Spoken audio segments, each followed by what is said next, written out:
2015년 4월 깊은 새벽, 앳된 두 남녀가 숙박업소로 들어갑니다. 이 술을 좀 마신 듯한 모습, 젊은 연인일까요? 그런데 이들이 들어간 지 10분 뒤, 한 무리의 남녀가 우르르 그 방으로 들이닥칩니다. 돈을 내놓으라는 일당과 돈이 없다고 버티는 남성, 실랑이가 벌어지고 그날 방 안에선 잔혹한 폭행과 학대가 이어졌습니다. 오늘 사건연구소는 지적장애인 감금 학대 사건을 따라가 봅니다. 아유, 오늘 본의 아니게 참 이렇게 좀 이런 참담한 사건들만 전해드리게 되는데, 자, 들으신 것처럼 두 남녀가 숙박업소로 들어가고 다른 일당이 따라서 들어갔다. 돈을, 이거 약간 어떻게 보면 많이 봤던 그런 범죄 유형이에요. 예, 맞습니다. 이게 2015년 4월 25일 밤이었고요. 16살 여고생 김모 양이 있습니다. 이 김모 양을 비롯한 몇몇 무리가 20살 남성이랑 술을 마시기 시작을 합니다. 어느 정도 시간이 지나고 새벽 4시쯤에 이 김 양이 남성을 경기도 평택에 있는 한 모텔로 유인을 합니다. 두 사람은 같이 한 방으로 들어갔는데 10분 정도 지났을 때 갑자기 같이 술 마셨던 그 나머지 일행이 들이닥친 겁니다. 이 나머지 일행은요. 19살 남자 대학생 2명, 그리고 또 다른 16살짜리 여고생, 그리고 또래의 여고를 자퇴한 청소년, 이렇게 모두 4명이었습니다. 들어가자마자 두 사람 누워있는 모습을 휴대전화로 촬영을 했고요. 미성년자랑 지금 원조교제한 거 아니냐, 경찰에 신고하겠다, 위협을 시작을 합니다. 그러면서 신고 받고 싶으면 1,000만 원을 달라고 요구를 했는데 이 남성이 돈 줄 수 없다, 돈이 없다, 버티기 시작을 합니다. 실제 원조 교제를 하려고 했던 겁니까? 아니요, 그것마저도 굉장히 억울한 상황입니다. 사실 이 피해 남성이 지적장애 3급이어서 말도 좀 어눌하고 환경도 어색하고 그냥 모를 수가 없는 상황이고, 게다가 이 가해자들이 평소 알고 지내던 사이였던 거예요. 모텔에 있었던 건 16살이 맞지만 또 술 먹자고 불러낸 건 대학생이었던 19살짜리가 불러냈고요. 사실 이 남성은 술도 잘 못 마신답니다. 근데 놀이터에서 뭐 마시라고 하니까 한 컵, 두 컵 마셨다고 하는데 술에 많이 취해서 자기가 뭐 모텔에 가는 건지 어딜 가는 건지도 모르고 따라 들어갔다라고 합니다.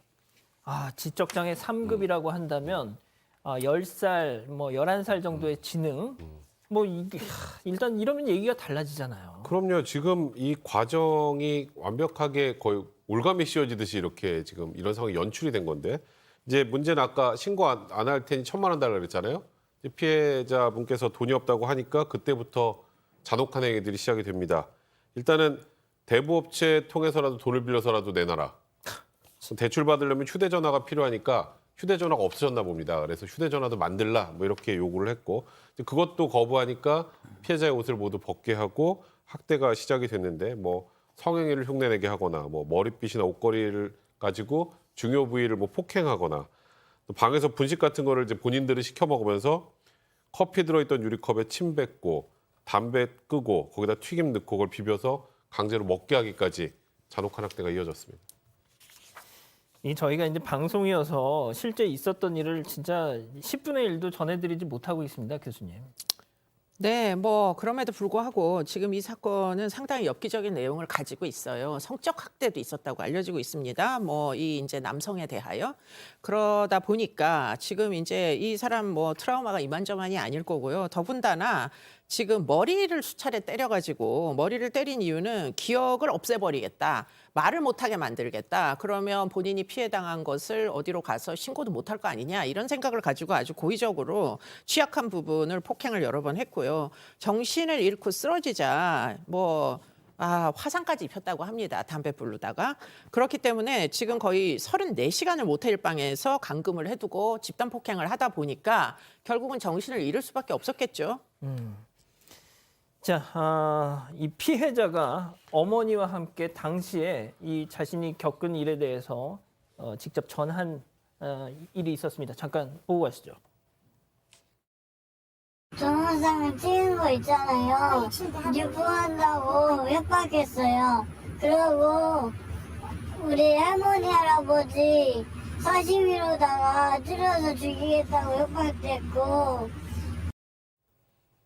이걸 10대들이 저짓을 했다는 거잖아요. 네, 그런데 당시에 이 피해자가 정신을 잃은 상태에서 깨어나질 않으니까 이들이 순간적으로 숨졌다고 판단을 합니다. 그리고서는 이 시신을 어떻게 유기할지 그 장소를 물색을 하기 시작하고요.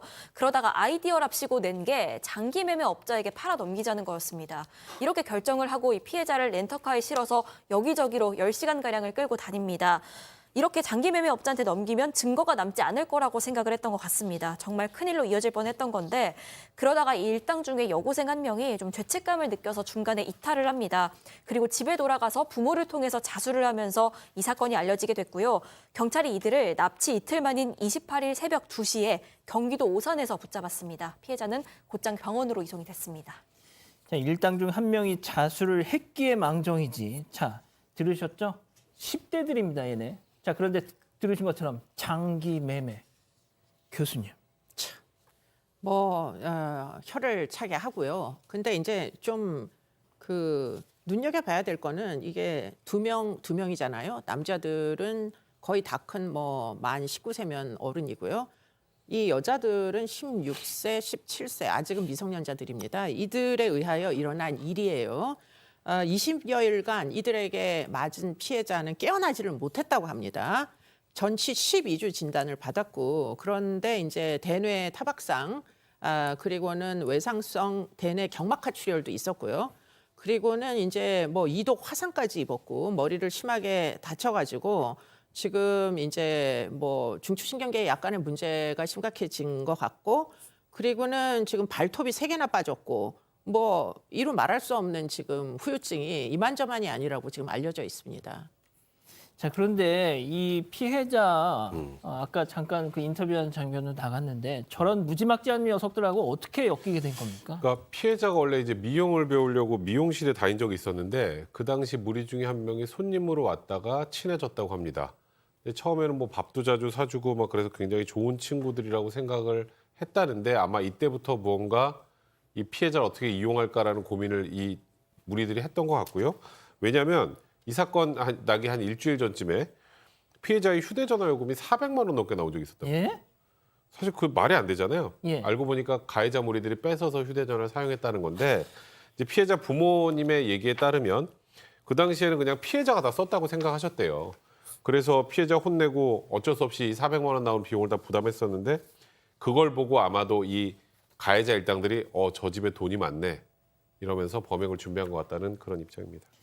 자, 이 폭행에 감금에 성적 학대, 장기 매매, 시도까지 그 시간이 무려 46시간이었습니다. 자, 거의 이틀인데 반성은 안 했겠죠. 네, 피해자 측에 따르면 사건 수개월이 지나도록 제대로 사과 한마디 하지 않았다고 하고요. 그러더니 유명 변호사를 선임합니다. 그리고 200만 원이라는 터무니없는 액수를 이 합의금으로 제시를 했습니다. 또 그 자퇴한 여고생이 있었잖아요. 그 여고생의 경우에는 사과 한마디 없다가 공판 진행이 되니까 갑자기 피해자 어머니에게 전화를 합니다. 그러고서는 대뜸 화를 내면서 그 부모가요. 우리 딸은 세상에서 제일 착한 딸인데 그럴 리가 없다. 억울하다라고 얘기를 했다는 겁니다. 또 첫 재판에서 한 여자아이 같은 경우에는 들어오다가 자신의 어머니랑 눈이 마주친 것 같은데 그 눈이 마주치니까 손가락으로 V자를 그려 보였다는 겁니다. 그러면서 웃기까지 했다고 하고요. 이런 일들이 알려지면서 인터넷상에서는 엄벌 촉구하는 서명운동까지 벌어졌습니다. 당시 관련 기사를 보니까요. 그 헤드라인 제목이 악마가 된 여고생들이었습니다. 자, 양 변호사님. 제가 이제 참 이 사건 반장 진행하면서 이걸 벌써 몇 번을 인용하는지 모르겠는데 드라마 모범택시에서 제가 제일 명대사라고 꼽는 거 어리다고 죄의 무게까지 가벼워지는 건 아니다.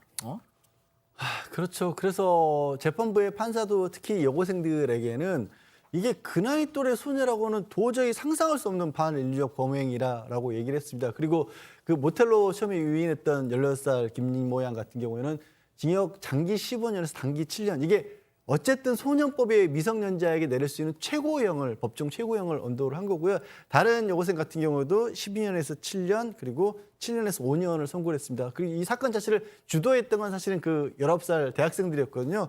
그 대학생들은 처음에는 징역 20년과 12년이 선고가 됐었는데 이제 나중에 피해자와 합의를 했습니다. 그리고 합의를 했기 때문에 징역 15년과 징역 10년으로 감형이 되긴 했습니다.